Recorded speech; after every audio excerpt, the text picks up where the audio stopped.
샬롬 김윤규 목사입니다. 오늘 우리들은 레위기 19장 17절에서 18절의 말씀을 근거해서 마음속에 미움을 담아두지 말라라는 제목을 가지고 함께 하나님의 말씀을 생각해 보겠습니다. 우리들은 하나님의 거룩을 본받아 하나님의 사랑을 실천하는 삶이 어떠한 삶인가에 관하여 지속적으로 생각을 해보고 있습니다. 특별히 오늘 본문 말씀인 레위기 19장 17절에서 18절의 말씀을 우리가 생각을 해보면 하나님께서 언약의 백성들이 레위기 19장 15절에서 16절의 말씀처럼 재판의 자리에서 서로 만나지 않기 위해서 서로가 어떠한 마음의 자세를 가지고 서로를 대해야 하는지를 우리에게 말씀하고 있습니다. 우리 다 함께 본문 17절의 말씀을 한 목소리로 읽겠습니다.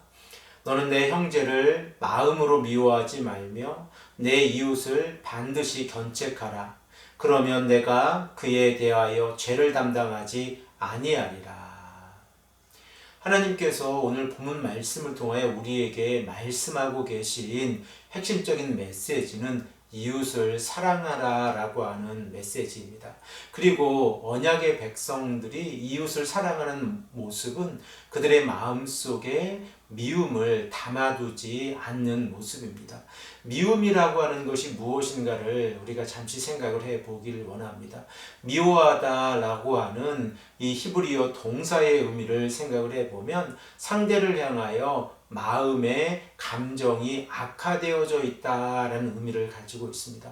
그러므로 우리가 상대를 향하여 우리들의 마음속에 미움이 있다고 하는 것은 상대를 향한 사랑의 마음을 가지고 있는 것이 아니라 상대를 향하여 악한 마음을 가지고 있다는 사실을 우리가 생각을 해 볼 수 있습니다. 이러한 태도로 인하여 상대를 만났을 때에 불편하게 되어지고 또한 하나님의 사랑을 실천하지 못하게 되었습니다.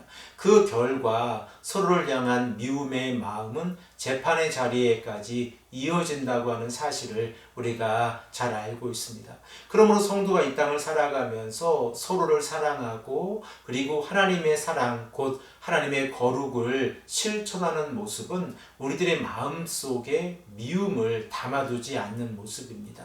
만일 우리가 마음속에 미움을 담아두면 어떠한 결과가 나타납니까?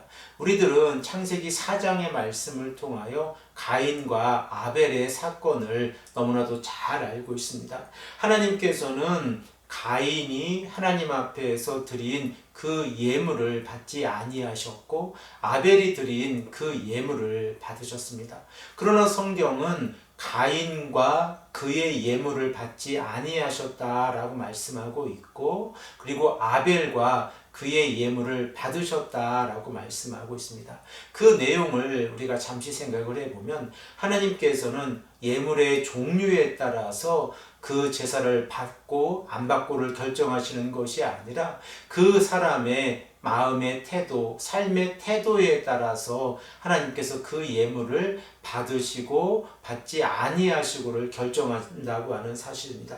그러므로 우리가 만일 가인은 땅의 소산을 들여서 하나님께서 그 예물을 받지 아니하셨고 아벨은 땅의 소산이 아니라 양의 첫 새끼와 그의 기름을 들여서 하나님께서 그 예물을 받으셨다라고 생각을 하면 잘못된 해석의 방법입니다.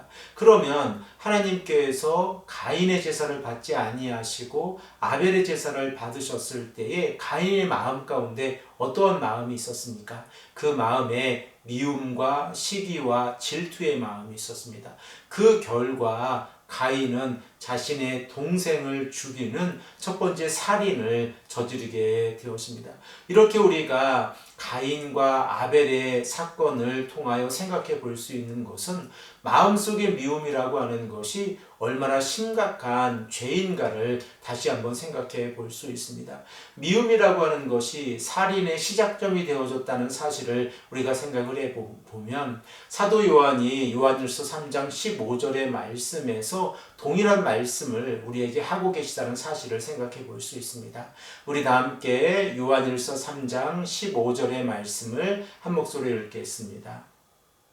그 형제를 미워하는 자마다 살인하는 자니 살인하는 자마다 영생이 그 속에 거하지 아니하는 것을 너희가 아는 바라. 사도 요한이 지금 어떻게 말씀하고 있습니까? 마음속에 미움이라고 하는 것은 형제를 살인하는 행동이다라고 말씀하고 있고, 이렇게 형제를 살인하는 자들은 하나님의 영생을 경험하지 못한다라고 하는 사실을 우리에게 강조하고 있습니다. 그러므로 성도가 이 땅을 살아가면서 거룩한 삶을 살아갈 때에 미움을 마음속에서 제거하기 위해서는 서로가 서로의 마음을 이해하고 대화하는 것이 가장 먼저 필요하다는 사실을 우리가 생각해 볼 수 있습니다.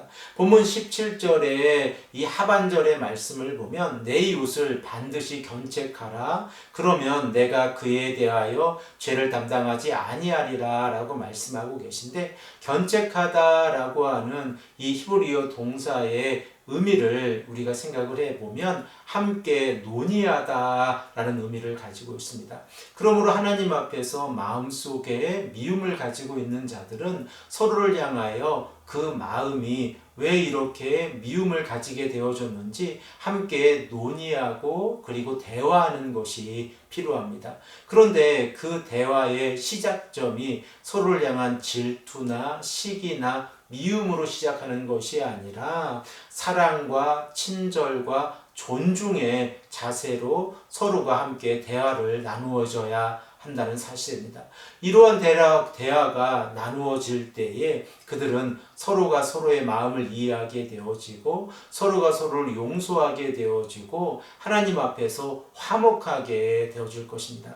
그 결과 그 마음 속에 미움이 사라졌기 때문에 그 죄를 담당하지 아니하게 될 것이다 라고 말씀하고 있습니다.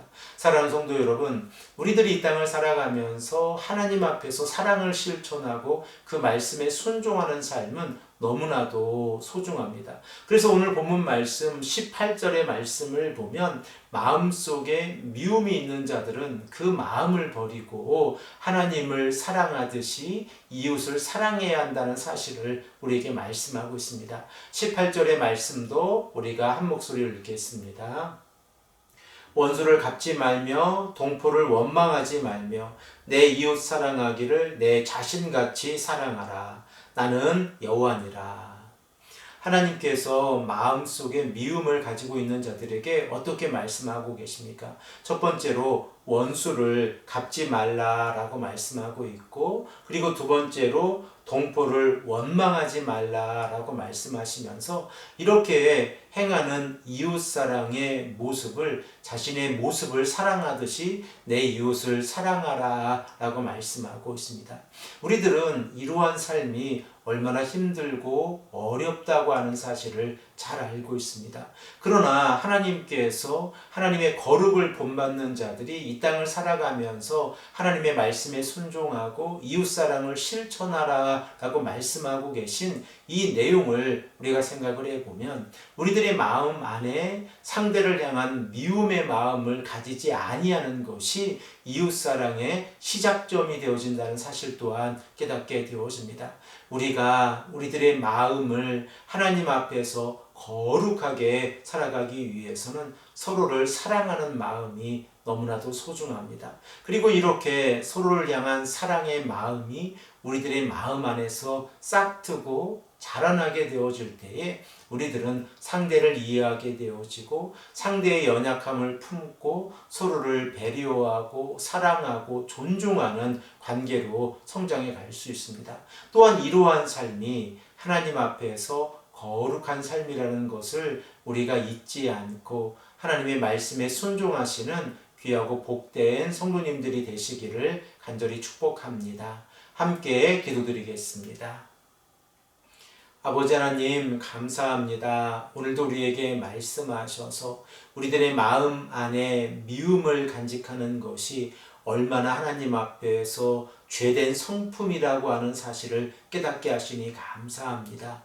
아버지 하나님, 우리가 하나님의 사랑을 실천하는 삶을 살아가게 하시고 말씀대로 살아가는 삶을 살아갈 수 있도록 인도하여 주시옵소서. 감사드리며 사랑이 많으신 예수 그리스도의 이름으로 간절히 기도합니다.